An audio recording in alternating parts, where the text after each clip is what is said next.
Thank you for that welcome, and thank you, Amanda, for pushing that buzzer. Ever since you did it, my life has been bonkers. People approaching me on the road saying, well done, but the most common question I get is, you're from where? Is it Mali, Maui? It's Malawi. And if any of you don't know where that is, it's where Madonna adopted all the babies from. That's us. Yeah, you're jealous. I do miss my little brother.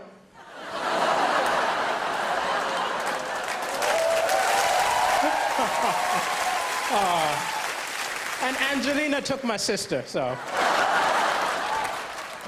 I've been in the UK a while. I was tricked into moving here.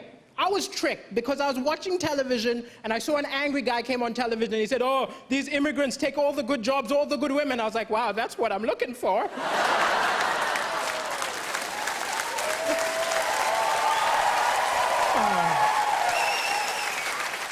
Sometimes comedy, it's hard to laugh sometimes because the news is full of depressing stuff. But I think the thing is, it's misleading because amazing things happen every day, little acts of kindness, but they don't report it. They put it on page 10, they open with the doom and gloom. If the BBC News was a mate of yours, you'd never go over. Look, I'm not going to that depressing barbecue. I'm gonna hang out with Cartoon Network. But it's an amazing time to be alive. People say stuff like, I miss the good old days. The good old days were terrible. We've got amazing stuff. We've got Wi-Fi. Yeah. We've got rights. Women can vote. Yeah. I'm black. 200 years ago, this would have been an auction.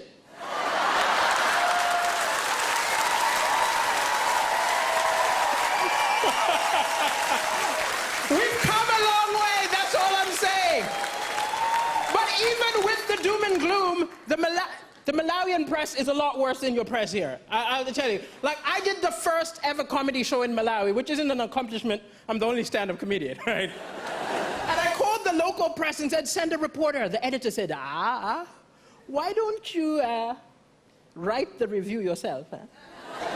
You give me some money, I will say we wrote it. I was disgusted by the total lack of integrity in the Malawian press. But wow, that was the best review I ever got.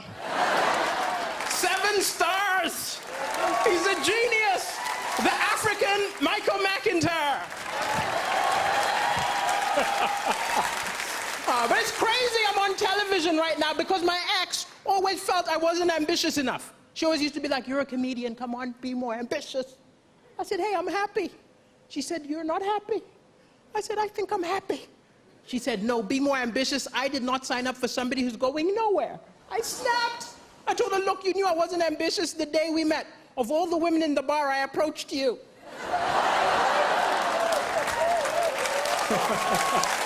Yeah, you're laughing. I'm single now.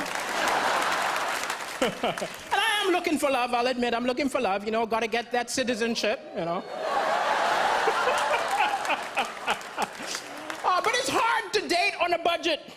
I remember going for a date and the woman made a lot more money than me, which isn't a problem, we're in the 21st century, but I was ashamed. I remember the waiter came up, assumed I was gonna pay. Put the bill in front of me, I had to go, I'll get the next one. I felt so pathetic watching her pay.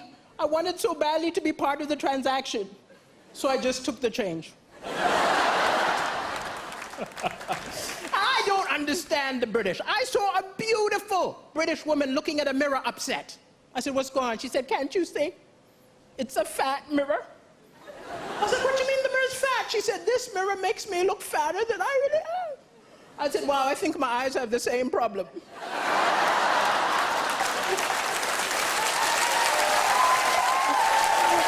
I was not mocking her. Don't be angry with me. It was a cultural misunderstanding. I'm from Africa. It's different. When we see someone overweight, we don't think go on a diet. We're more like, where did you get the food? I think we gotta follow her home. Thank you, ladies and gentlemen. It's been a pleasure. Thank you.